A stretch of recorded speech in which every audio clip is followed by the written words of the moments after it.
Her husband stole 28 months and $100,000. My sister's cold words. Be grateful. I then built an enterprise that completely annihilated his. They say blood is thicker than water. But when my sister told me to be grateful for the experience, after her husband robbed me of 2 years of my life and a fortune, I realized some lines are meant to be broken. I built an empire on his betrayal and watched his crumble. I was barely 24, fresh out of trade school with an electrician's license in hand, but zero real-world experience or contacts. My sister, Meline, had just married Cole, who owned a small electrical contracting firm. He did residential projects, new builds, renovations, panel upgrades, and was swamped. He had 7 employees but too many jobs. Meline, ever the peacemaker, suggested I work for him. It would be good for everyone, she said. I'd learn the ropes, Cole would get reliable help, and we'd be one big happy family. I, being young and, frankly, a bit naive, believed her. Cole agreed to terms, sort of. He claimed the company was growing fast, cash was tight, so he couldn't pay me a proper salary right away. He promised a small weekly amount for living expenses and swore he'd settle up once things stabilized. 9 months, maybe 18, he said. I said yes. My weekly wage was $250. I poured myself into that job. At least 48 hours a week, often 58. I wanted to prove myself, so I took on the hardest tasks, often doing the work of his other employees, who were making $28 to $34 an hour. I was making less than $6. It stung, but I reassured myself it was temporary. Cole was good for it, I thought. Meline wouldn't let her brother get duped. 9 months passed. I nervously asked Cole about fair pay. He gave me a patronizing smile. Company's still establishing itself, he said. Give it a few more months. You're learning so much. Isn't that worth something? I went to Meline desperate. She told me Cole was stressed. Advised patience. Experience is worth more than money, she lectured. So I waited, like an idiot. 18 months came and went. I asked again. This time Cole was irritated. He called me ungrateful. Said he risked hiring me when no one else would. He sneered. You can leave, but you'll have to start over. He actually said he was helping me by not paying me. Meline again backed him up. It's a family business, she said. Think long term. Money isn't everything. Easy for her to say, living in a 4-bedroom house her husband paid for. I stayed another 18 months. I still don't know why. Maybe I kept hoping for change. Maybe I was terrified of starting over from scratch. Or maybe, just maybe, I couldn't wrap my head around the idea that my own sister would let this happen to me. By month 28, I finally ran the numbers. Cole owed me over $107,000 with interest. I brought it up at a Sunday dinner at their place. I showed him the spreadsheets. Hours worked, market rate for a licensed electrician, minus his measly payments. Cole chuckled. He actually laughed. He claimed my figures were fake. Said I was just an apprentice, not a journeyman. $250 a week is plenty for a tradesman still learning, he scoffed. I pulled out my license. I wasn't learning. I was working. That's just paper, he said, waving his hand. Real knowledge comes from experience. Experience I gave you. Meline, always the loyal wife, told me I'd ruin dinner. Called me dramatic. If you're so unhappy, she huffed, find a new job. So I did. I quit the very next day. No explanation, just a text to Cole. He called 14 times. I never picked up. In those 28 months, I'd saved almost nothing. My $250 a week barely covered rent and groceries. But I had something else. Something Cole didn't realize. For 28 months, I'd worked in every neighborhood, learned every builder, every vendor. I knew which inspectors were strict, which were reasonable. I knew Cole's job prices. I knew he overcharged by 12%. I spent 10 weeks working for another contractor, saving every penny, making a plan. Then, I applied for my own business license. Proper electrical services. Simple. Memorable. I started small, just my tools and an old van. I contacted every builder and general contractor I'd met while working for Cole. I told them I was on my own, that my prices were fair, my work reliable. I got a few small jobs. Word spread like wildfire. 7 months in, my workload exceeded my capacity. I hired my first employee, then another. By month 14, I had 5 employees and a small office. Despite my poverty when I started, I was building something truly mine. Cole noticed. Of course he noticed. Several of his biggest clients had switched to me. Not because I poached them, but because they preferred my work and found my prices lower. About 18 months after I left, he called. He screamed, accusing me of stealing his business, using his contacts. It's unethical, he yelled. I asked him, was not paying your brother-in-law for 28 months of work ethical, Cole? He hung up. The next day, Meline called. Before I could even say hello, she launched into it. Mom is furious. Why can't you just let go? You're tearing the family apart over events years old. Her voice rose, tight with rage, until she gasped for breath. She then rattled off a list of accusations. You let Cole steal from you for 28 months. You let it go while he paid his other workers fairly and gave you scraps. Then the real truth slipped out. You're succeeding alone, and it irritates her. A moment of silence. Then she went back to her script, explaining Cole's financial problems, how I'd taken his best clients, how I was responsible for his business failure. They chose me, Meline, I told her. They chose my company because I did better work at a fair price. No one forced them to switch. I reminded her. Cole had enough money to pay his other staff, didn't he? Strangers got $28 to $34 an hour, but his brother-in-law only got $6. I kept going. The math is simple, Meline. You knew it then and you know it now. The call devolved quickly. She called me selfish, said I prioritize money over family. 28 months ago, I shot back. You preferred your husband's lies to your brother's livelihood. You made that choice every time you told me to wait, every time you said experience was better than money. Anger and a profound sense of relief filled me as I hung up. I had finally said what I needed to say, stopped pretending everything was fine when it wasn't. Travis, my first employee, walked into the office. He took one look at my face. You okay, boss? I gave him the short version. Working for family. My luck ran out. Sister backed the cheater. He just nodded. My uncle did something similar to his cousin, he said. Promised him a share of the landscaping company for a few years of cheap work. 7 years later, the cousin was cutting grass for minimum wage, and the uncle bought a boat.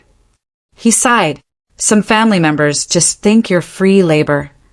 The next day, an old contact, Brennan, called. He wanted me to quote electrical work for a new restaurant complex. 3 dining areas, shared kitchen, full build-out. This was it. My biggest chance yet. The job paid $52,000, more than I'd made in 7 months when I started. I promised Brennan a quote by Monday. My weekend was consumed by bidding. Lauren, my financial wizard, helped me Saturday afternoon. We spread the blueprints across my kitchen table, reviewing every circuit, outlet, and light fixture. As I estimated materials and labor, Lauren entered the data. Even with my lower price, the figures worked. I could undercut Cole, still make a good profit, hire a third person, upgrade equipment, maybe even buy a second van. The final offer sheet, printed and reviewed 3 times, looked strong, professional, competitive.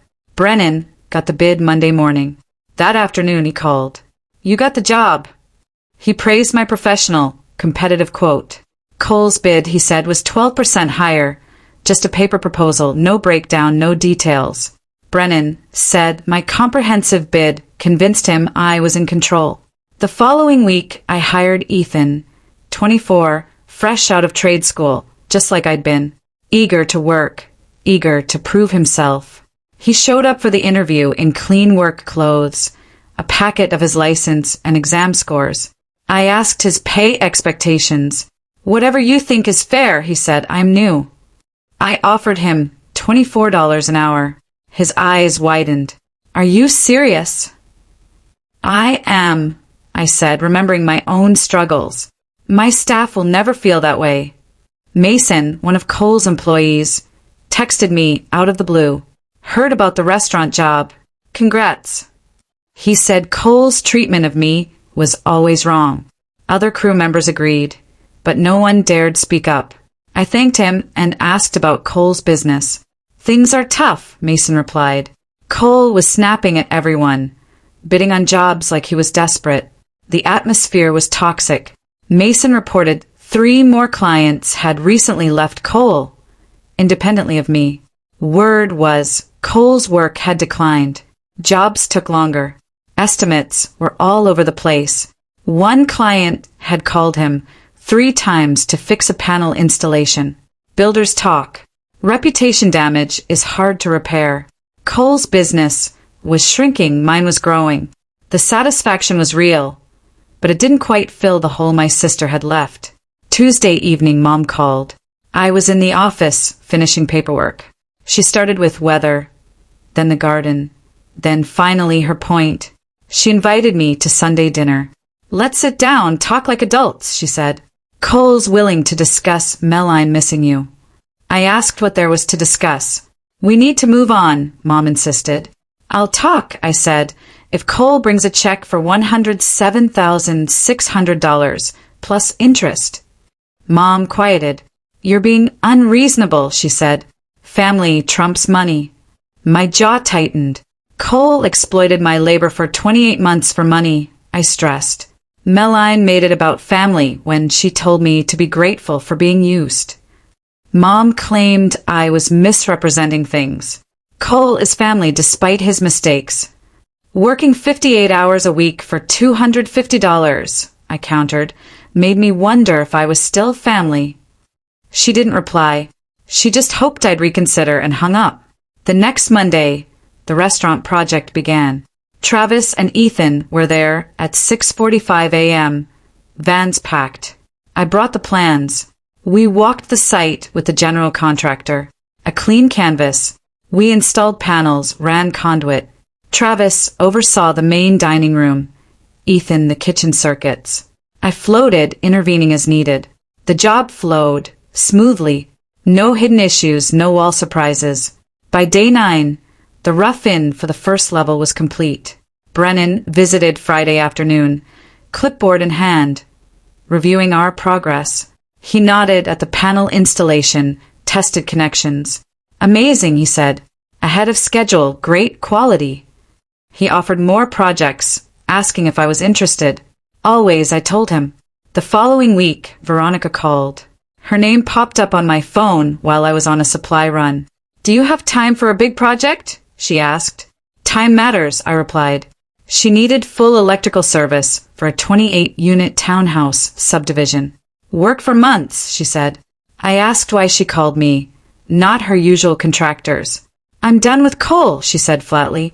He'd missed her last 3 project deadlines. His team was disorganized. Code violations required 4 inspections on one job. The hassle is too much, she confessed. I promised her an offer by week's end. My days lengthened again. Most days, 11-hour shifts, sometimes 13. But this was different. This wasn't working for Cole. Every hour was mine. Every dollar earned went to me. I was building something real with my name on it. Lauren called me one evening. I'd been working since 5:30 a.m. We need to talk business, she insisted. We met at a coffee shop. She pulled out her laptop, showed me the numbers. Revenue was soaring, but she was worried about me. You're working too many hours, she said. Burnout is real. You need to think long-term. Hire another electrician soon. A project manager for scheduling. I promised to consider it. Her look told me she didn't trust me. For days later, Meline texted. I was unwiring an attic. Coffee? Just the 2 of us. No Cole. I stared at the message. Part of me wanted to ignore it, but another part was morbidly curious. I replied Saturday. Thumbs up. Saturday morning, I was first at the coffee shop, black coffee at a window table. Meline arrived 12 minutes late. Exhausted, dark circles under her eyes, messy ponytail. She ordered a milky, sugary drink and sat across from me. She just stirred her coffee, staring out the window. Home life is tight, she finally said.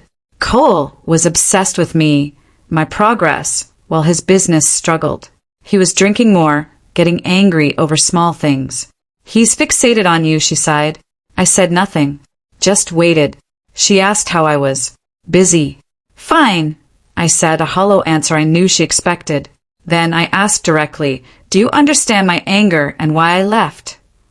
She gave a long, rambling answer about seeing both sides, complicated relationships, how business and family shouldn't mix. I let her finish. Then I asked a simple question. Was Cole wrong not to pay me? She looked down at her coffee. It's complicated, she murmured. How is it complicated? I pressed. Cole had expenses. Business grew. Tight cash flow. I reminded her those were the exact excuses she made 28 months ago. You're being harsh, she whispered. I'm being right, I retorted.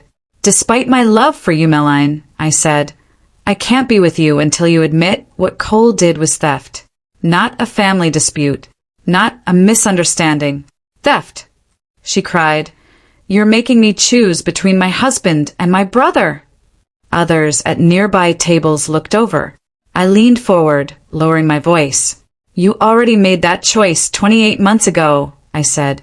You chose Cole's excuses when you told me to be grateful for being exploited, not your brother. I've accepted your decision.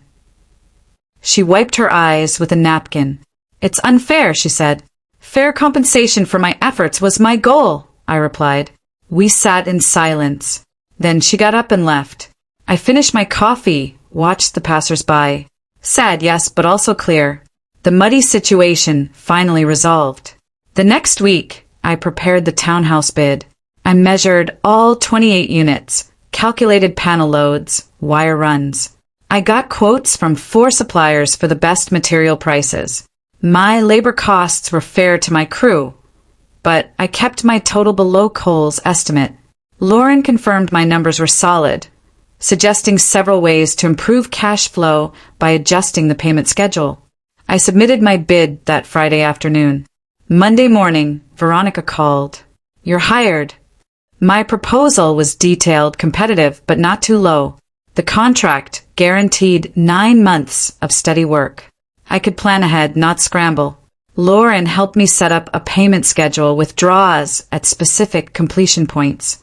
That same week, I applied for a small business loan. With larger projects, I needed a second work van and more tools. The bank manager reviewed my finances and Veronica's contract. He approved the loan in 4 days. I wrapped a good used van with my company logo. Ethan, at lunch, mentioned a trade school friend looking for work. I asked him to have her call me. She did. After checking references, I wanted to meet her. We met the following Tuesday in my office. She looked nervous and young, maybe 24. Limited experience, she admitted, just school and a few residential jobs. I gave her apprentice pay with skill-based raises. She accepted and started the next Monday. My crew was now Travis, Ethan, the new apprentice, and me. We started 2 job sites simultaneously. Travis and the apprentice on one, Ethan and I on the other. Coordination was harder than expected. I checked both sites several times a day. I was working 11-hour days again, but this time I was building something mine.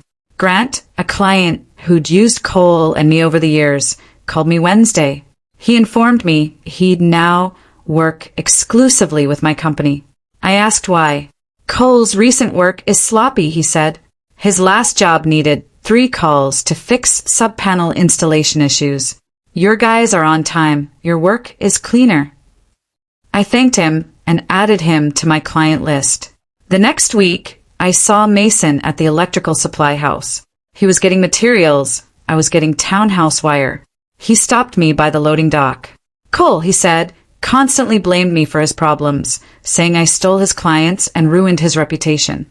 Mason described the toxic atmosphere in Cole's shop. Some crew members were looking for other jobs because Cole was always angry, punishing everyone. I apologized to Mason, insisting I hadn't done anything wrong. Everyone knows that, he said. 3 days later, Cole visited one of my jobs. Travis called me from the townhouse project, saying someone wanted me at the front of the building. Cole was standing next to his truck, unshaved, wrinkled shirt, bags under his eyes. He looked rough. He attacked immediately, accusing me of stealing his employees, sabotaging his reputation. I told him I had to get back to work. He followed, insisting we discuss it. I turned around. I never slandered you, Cole, I said, keeping my voice steady. My work quality and pricing attract clients. He stepped closer. Everything you know came from working for me. Travis walked over. Everything okay, boss? Cole stared at Travis, then at my crew, who had stopped working to watch. He retreated.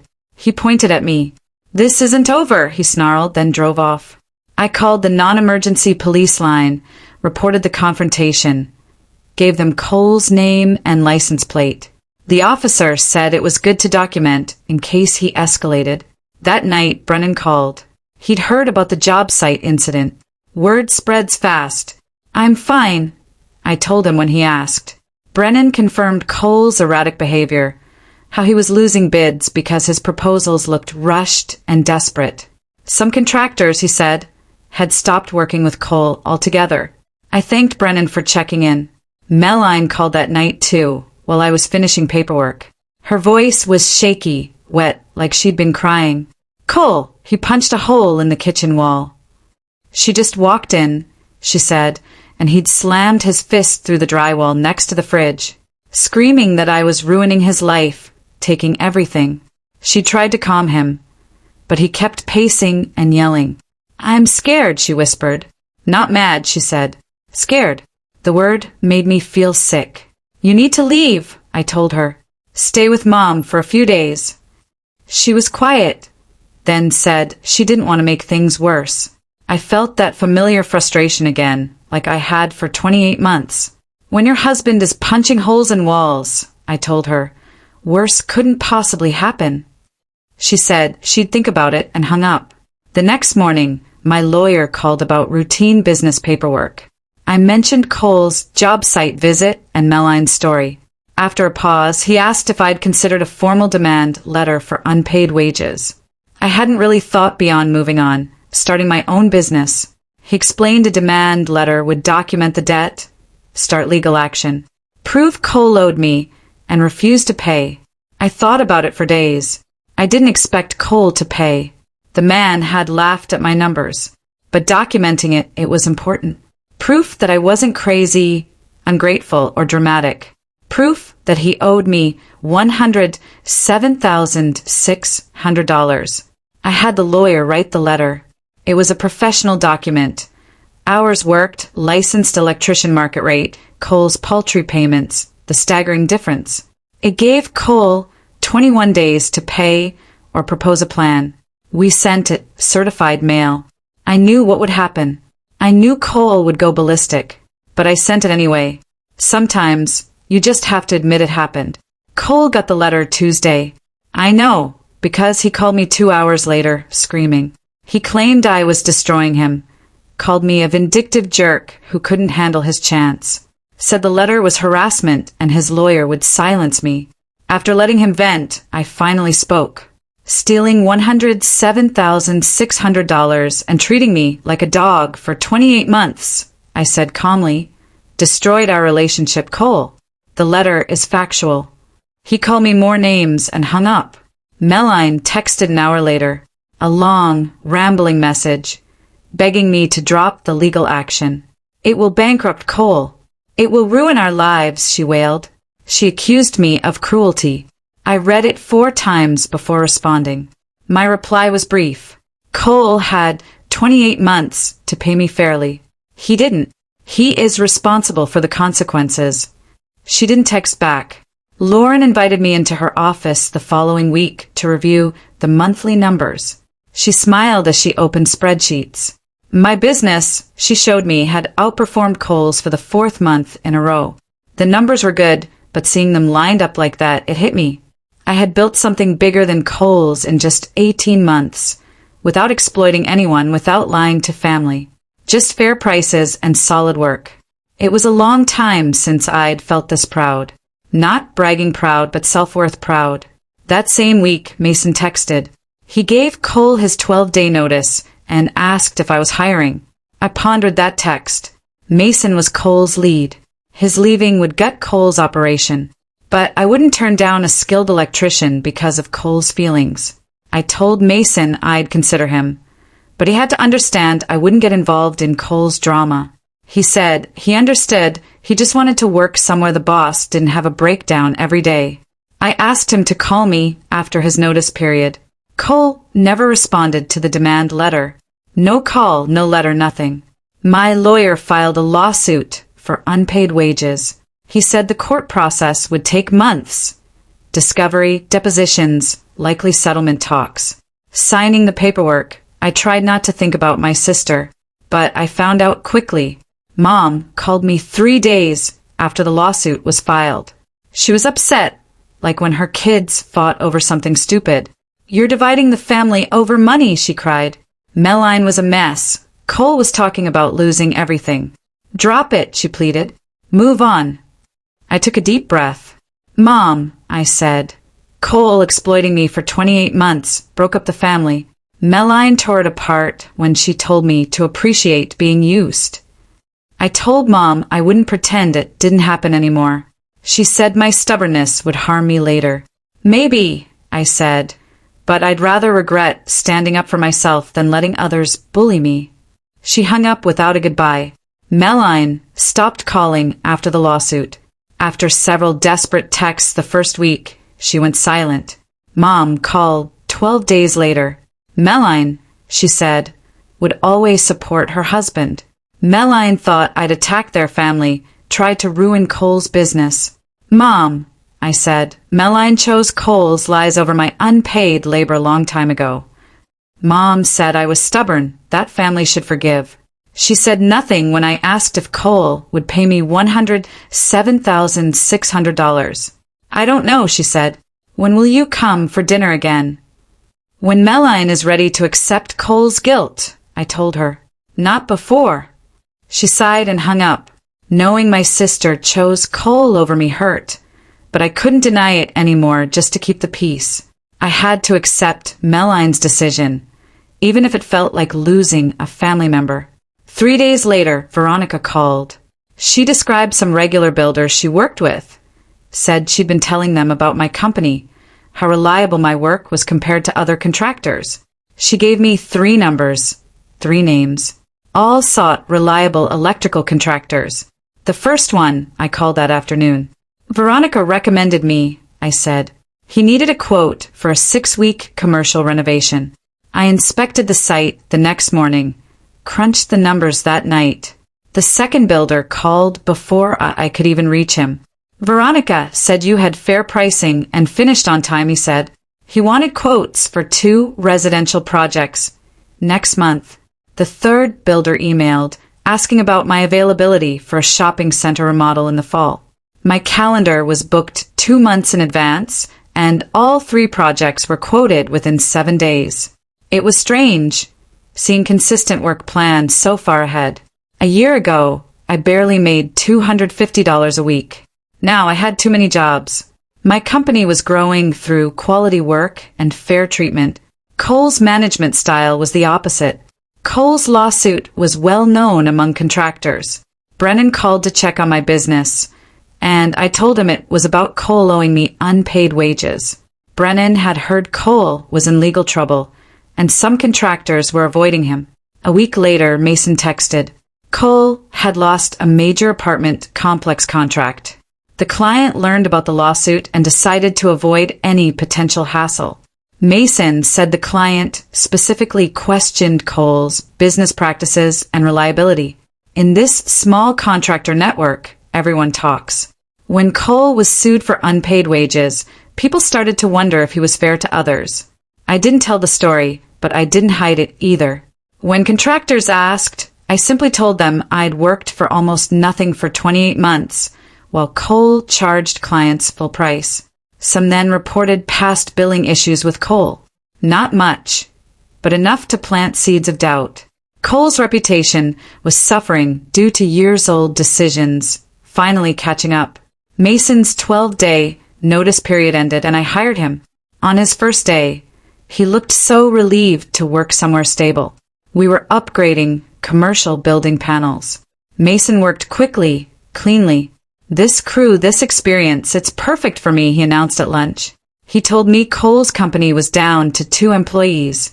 Cole hadn't replaced the 2 guys who quit the week Mason gave notice. Mason said Cole barely survived on residential jobs now. Just outlet installations and light fixture replacements. Cole lost larger contracts because he couldn't compete on price or reliability. Mason described Cole's office as a morgue in those last few weeks, with Cole stressed, snapping at everyone. He mentioned you, Mason said, all the time. He blamed you for every client and employee he lost. Mason was tired of hearing Cole complain instead of solving his problems. I felt a pang of something, hearing how far Cole had fallen, but mostly I felt he deserved it. He refused to pay me fairly when he could. My lawyer requested Cole's financial records during discovery. Several weeks later, Cole's lawyer turned over bank statements, client invoices, and payroll records going back for years. My lawyer called me into his office. He laid out the invoices on his desk, showing me that Cole had charged clients $28 to $34 an hour for my work. The invoices listed me as a licensed electrician on the projects. Then he showed me Cole's payroll records, confirming he paid me $250 a week, regardless of my hours. My lawyer did the math.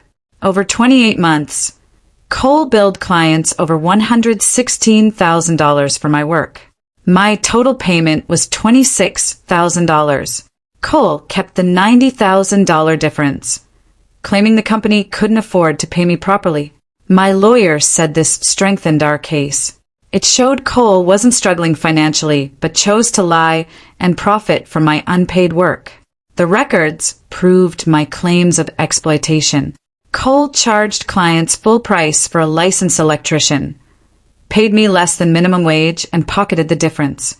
The theft was obvious, and now we had proof. 7 months after I filed the lawsuit, Cole's lawyer contacted mine to negotiate settlement. My lawyer called to say Cole's side had admitted the debt but couldn't pay the full amount right away. He doesn't have $107,600 in the bank, he said. His business is struggling. Cole's lawyer wanted to discuss settlement and payment terms. What do you want to do? My lawyer asked.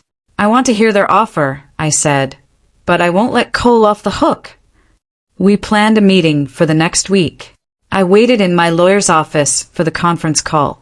Cole's lawyer offered $45,000 over 6 years.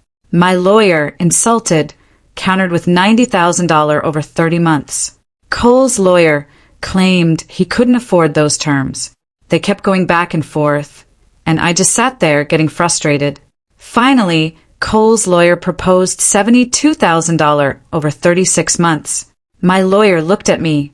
$72,000 was less than the $107,600 owed, but it was more than I could reasonably expect at trial. A full judgment was possible in court, my lawyer said, but if Cole's business failed, collecting would be nearly impossible. A trial would cost more money and time. Cole could declare bankruptcy, leaving me with nothing. I'll accept $72,000 over 36 months, I told my lawyer, if Cole writes a letter admitting he owed me unpaid wages. I wanted more than money. I wanted him to admit his mistake. My lawyer included it in the settlement. Cole signed a document admitting he owed me compensation for 28 months of licensed electrical work he did not pay me. The settlement was no longer about every dollar. It was about forcing Cole to confess. The written admission mattered more to me than the $72,000 versus the $107,600. I felt better after signing the settlement. It wasn't perfect, but it resolved a long-standing issue. Cole had to pay me in installments, and he had to acknowledge his debt in writing. The first payment was due in 21 days. After hearing about the settlement, Meline called me for the first time in months. Her name on my phone almost made me not answer, but I did. She yelled before I could greet her. She said I should have dropped the lawsuit, that the settlement was as bad as a trial. You're ruining Cole's business and our. Cole failed to make the second settlement payment. It was due on the 17th. By the 20th, nothing. His lawyer called, asking about modified payment terms. They wanted to extend the schedule, reduce monthly amounts. My lawyer pushed back hard. The settlement was already generous. The terms were clear. Cole's lawyer argued financial hardship, but my lawyer pointed out missing payments resulted in penalties under the agreement Cole signed. 4 days later, the check arrived with an additional $650 in penalty fees. Cole was scrambling. His business was failing, and the settlement payments were making matters worse. A part of me felt bad. Most of me remembered being told for 28 months that I should be grateful for $250 a week. Meline called me on Wednesday night. I almost didn't answer, but something made me pick up. She told me she had temporarily separated from Cole, moved in with her mother. Her voice was different, quieter, less defensive. She said she could finally see how Cole's pride and poor decisions affected everything. How he treated me badly, ran his business poorly, and dealt with stress by becoming enraged and breaking things. The marriage counselor, she claimed, questioned her about Cole's behavior, which made her realize she'd been making excuses for years, not just about me, but about everything. She asked if we could meet for lunch, just the two of us. I said yes. We met at a downtown cafe on Saturday. Meline looked tired, but more present, as if she'd been hiding behind something for years before finally stepping out. We ordered sandwiches. She started talking before the food arrived. She apologized, truly apologized, not the previous half-hearted ones. She apologized for not believing me, for choosing Cole's version of events over mine, for telling me to be grateful when I was exploited. She admitted she was afraid to see the truth because it would mean admitting she married someone capable of treating family that way. It meant admitting her assessment of the person she built her life with was incorrect. Watching Cole spiral over the last 18 months, she said, forced her to see things clearly. His outrage, his pride, his refusal to accept responsibility. She saw how he treated me and realized he could treat her similarly when times got tough. I won't force you to make a decision, I told her. You made your decision 28 months ago when you supported Cole instead of me. Now I'm just dealing with the reality of that decision. We met for coffee again the following week. This time, Meline listened more than she spoke. I explained that while I could rebuild our relationship, Cole was no longer a part of my life. Not at family dinners, not during holidays, never. I honestly didn't know if a divorce would change that. The damage went beyond their marriage. It was about her exploiting me while claiming family loyalty. Meline nodded slowly, understanding. She wouldn't pursue reconciliation or manipulate me. She only wanted her brother back, whatever that meant now. The medical complex contract came through 4 weeks later. Lauren called me on a job site, so I crunched the numbers in the van. Design, installation, inspection of the electrical build-out. $315,000. With milestone payments, the project would last 9 months. I had to hire more people and lease more equipment, but the profit margin was still high. One contract would pay more than 4 years of proper wages at Cole's. I called Travis to announce our largest job ever. He whooped so loudly I had to pull the phone from my ear. Cole's final settlement payment arrived on time, via certified mail with all legal paperwork. He had paid $72,000 over 36 months, every payment, knowing it would hurt his struggling business. After depositing the check, I met with a commercial realtor. I'd been looking at properties for months, waiting for the right time. I found a small building near the industrial district, with highway access, offices, a warehouse, and a workshop. The settlement funds paid the down payment. The purchase agreement was signed 3 weeks later. My sign replaced the previous owner's.